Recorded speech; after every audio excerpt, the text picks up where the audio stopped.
Selamat datang di channel Pemuja Malam. Jangan lupa like, share, and subscribe ya. Terima kasih.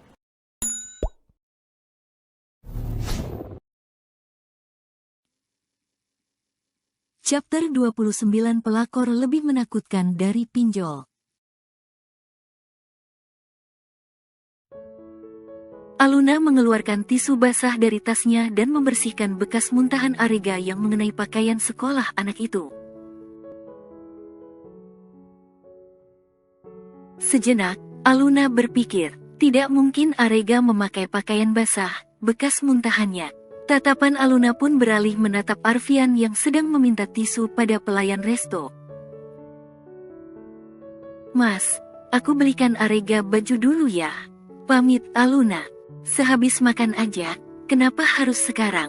Heran Arfian. Nanti keburu masuk angin, bajunya basah. Arega juga pasti gak nyaman makannya. Sudah ya, titip Arega sebentar. Kayaknya toko baju juga gak jauh dari sini. Pamit Aluna dan bergegas berdiri. Arfian mengeluarkan kartu miliknya, lalu dia menyerahkannya pada Aluna. Pinnya tanggal pernikahan kita, aku sudah menggantinya, ujar Arfian yang mana membuat Aluna tertegun. Tak ingin berlama-lama, Aluna pun segera pergi membeli pakaian Arega. Dia mengayunkan langkahnya ke arah toko pakaian yang terlihat komplit. Pertama kali tatapannya tertuju pada satu set pakaian anak yang kelihatannya akan cocok dipakai Arega. Aluna mengambil satu set dan membawanya menuju kasir. Sayangnya, antrian lumayan ramai. Jadilah Aluna harus menunggu hingga giliran tiba. Di saat asik menunggu, Aluna tak sengaja mendengar percakapan orang yang ada di hadapannya saat ini. Dua orang wanita yang ditaksir umurnya lebih tua darinya. Lihat, linge asterisnya bagus kan? Lagi diskon juga, lumayanlah buat ganti-ganti. Sekarang, jadi istri harus pandai menghias diri. Pelakor lebih menakutkan dari pinjol. Celetuk wanita yang berdiri di hadapan Aluna. Iya, benar. Malahan ya, zaman sekarang saingan kita bukan cuman perempuan doang. Laki pun bisa juga jadi saingan. Pintar aja kita senengin suami. Biar gak dihap sama pelakor, sahut yang lain. Aluna terdiam, matanya melirik ke arah rak bagian lingerie. Wanita itu meneguk kasar ludahnya. Percakapan dua wanita itu membuat perasaan Aluna juga menjadi khawatir. Arfian memang tak akan berselingkuh dengan wanita manapun, karena suaminya mengidap gynophobia. Tapi, bisa jadikan sosok lain yang menggodanya. Apa aku harus membelinya lagi?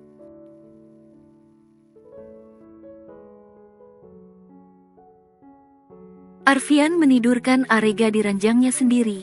Bocah menggemaskan itu tertidur setelah lelah jalan seharian hingga malam. Arfian benar membawa Arega bermain di mall itu hingga menjelang malam. Sampai, Arega merasa lelah dan meminta pulang sendiri. Melihat Arega yang tertidur pulas, membuat Arfian tersenyum. Dia menarik selimut dan menutupi tubuh keponakannya itu hingga sebatas dada. Tidak terasa, dia sudah sebesar ini. Rasanya, dia masih bayi merah yang selalu menangis setiap kali aku menolak untuk menggendongnya. Lirih Arfian. Arfian mengingat, saat pertama kalinya dia menggendong Arega. Di saat itu, dokter keluar dari ruang persalinan dengan seorang bayi di tangannya. Lalu, bayi itu dia serahkan pada Arfian. Mata Arfian berkaca, kaca saat melihat bayi merah itu bergerak dalam gendongannya. "Maaf, kami tidak bisa menyelamatkan ibu bayi ini." Perkataan dokter membuat Arfian mematung. Tubuhnya mendadak kaku untuk digerakkan. Air matanya hanya terus jatuh sembari memandangi bayi yang ada di pelukannya. Detik itu, Arfian berjanji pada dirinya sendiri, jika ia akan mengganti peran adiknya untuk keponakannya ini. Di sela rasa lelahnya, Arfian selalu menyempatkan diri untuk mengasuh Arega. Tumbuh kembang Arega tak pernah ia lewatkan sedikit pun. Bahkan, pertama kalinya Arega berjalan, Arfianlah yang menyaksikannya.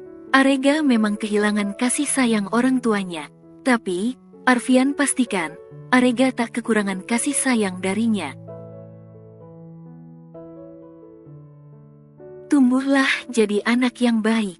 Jikapun pada akhirnya papa ikut menyusul mama, Arega tidak boleh merasa sendiri. Om masih bersama Arega, sampai kapanpun. Lirih Arfian dan mengecup lembut kening Arega. Arfian memang seringkali kesal dengan tingkah dan penampilannya yang begitu luar biasa. Namun, hal itu tak menutup kemungkinan, Arfian sangat menyayangi keponakannya. Bahkan, Arfian rela mengeluarkan hartanya sebanyak apapun demi mempertahankan Arega tetap berada di bawah hak asuhnya. Arfian hanya ingin Arega tumbuh dengan baik tanpa campur tangan orang yang bersifat buruk. Puas memandangi keponakannya, Arfian memutuskan untuk keluar dari kamar itu. Dia mencubit pelan pangkal hidungnya untuk menghalau air mata yang hendak turun. Rasanya, waktu berlalu begitu cepat. Bocah menggemaskan itu bahkan sudah lancar berbicara walaupun masih ada beberapa huruf yang masih salah pengucapannya. Dia tumbuh sangat cepat, bahkan sudah berani mengajakku berdebat. Tak apa, asal besar nanti dia tak menjadi pengacara. Akan merepotkan jika dia menjadi pengacara di masa depan, gumam Arfian dengan terkekeh pelan. Arfian menggelengkan kepalanya sejenak, sebelum dia beranjak pergi ke kamarnya. Sengaja, pria itu membiarkan istrinya ke kamar lebih dulu. Sebab dia tahu, Aluna pasti lelah mengejar Arega yang sangat aktif seharian ini. Setibanya di kamar, Arfian langsung membuka kancing kemeja atasnya seraya memainkan ponselnya. Terlihat, sebuah notifikasi masuk yang belum sempat Arfian baca. 3 juta, Aluna membeli pakaian Arega 1 set seharga 3 juta, tumben. Wanita itu mau membeli pakaian dengan harga mahal, gumam Arfian. Pria itu tahu betul sifat istrinya. Aluna akan menghindari pakaian dengan harga yang sangat mahal. Karena menurutnya, baju akan sering berganti model. Pastinya sayang sekali jika terus membelinya dengan harga mahal dan dipakainya pun hanya sebentar.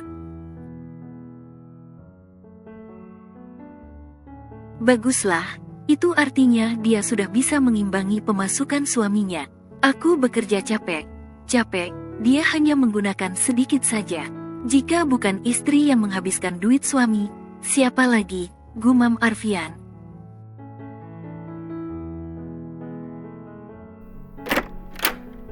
Al, aku baru lihat, Arfian menggantungkan ucapannya kala tatapannya mengarah pada pintu kamar mandi yang baru saja dibuka.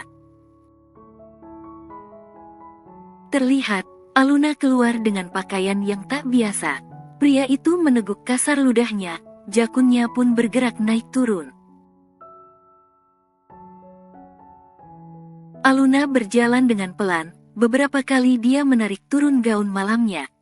Rasanya sangat tidak nyaman, namun Aluna ingin menyenangkan hati Arfian malam ini. Apalagi saat mendengar gosipan wanita tentang perselingkuhan. Jujur saja, Aluna takut Arfian akan seperti Effendi.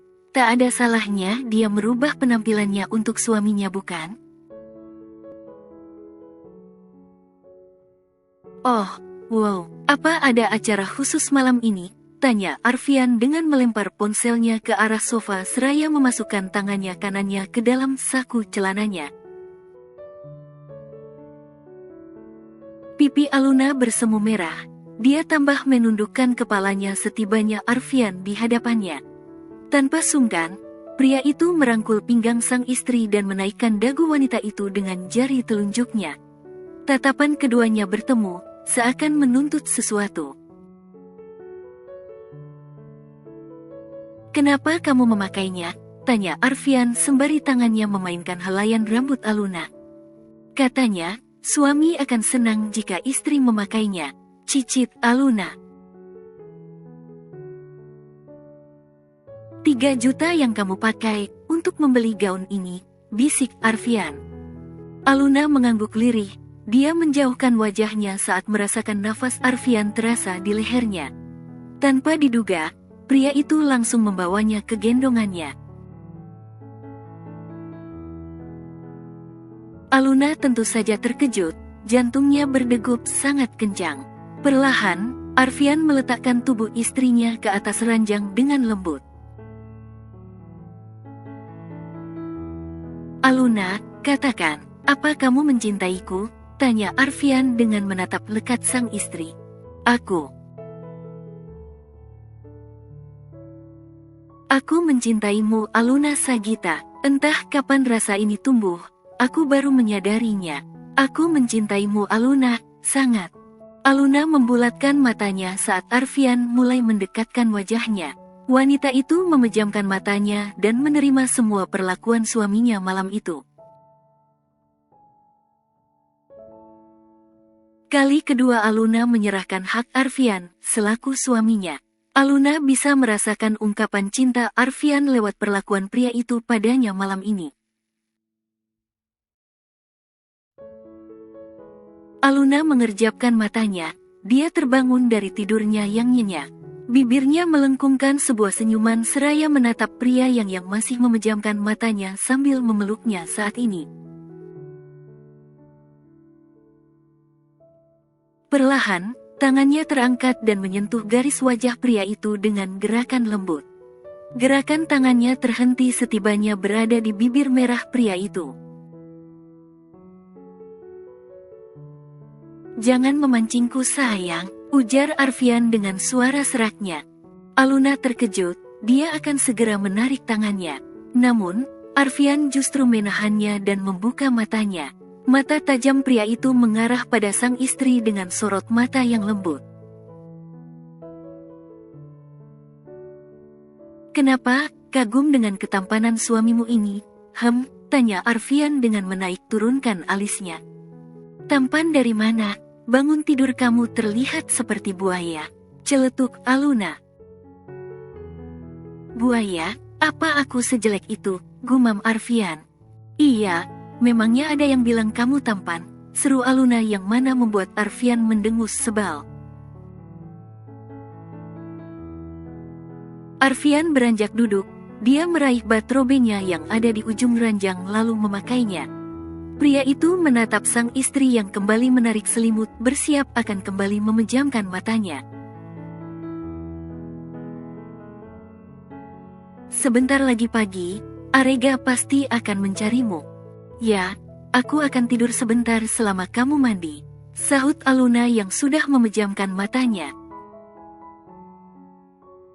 Arfian menggelengkan kepalanya pelan. Dia pun beranjak memasuki kamar mandi untuk membersihkan dirinya. Sebab, jam 7 nanti dia akan mengadakan rapat dengan para petinggi di kantornya. Setibanya di kamar mandi, Arfian melepas batrobe. Sejenak, dia tertegun saat menatap tubuhnya lewat pantulan cermin. Ini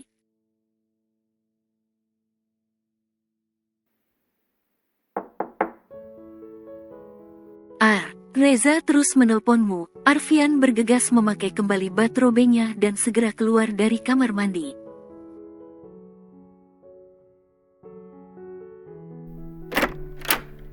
Nih, telepon dari Reza. Katanya penting, ujar Aluna seraya menyerahkan ponsel milik pria itu. Arfian mengambilnya, dia melirik istrinya yang sudah kembali memakai kardigan gaun tidurnya. Pria itu pun merangkul pinggang istrinya dan mengecup pipi mulus itu dengan lembut. Perlakuan Arfian membuat Aluna mendengus. Tak ada kesempatan yang disia-siakan oleh suaminya itu. Ya, ada apa? Tanya Arfian pada Reza di seberang sana. Tuan, adik Anda telah sadar. Apa?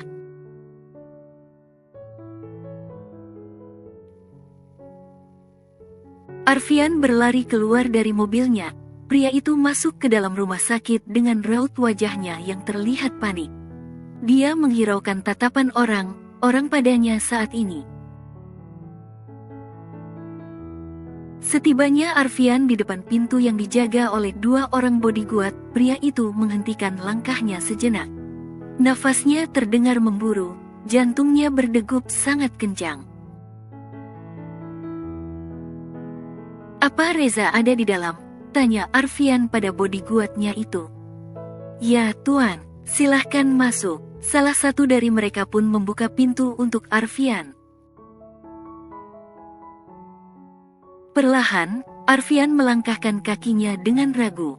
Jantungnya berdegup semakin kencang, langkah kakinya terasa ringan.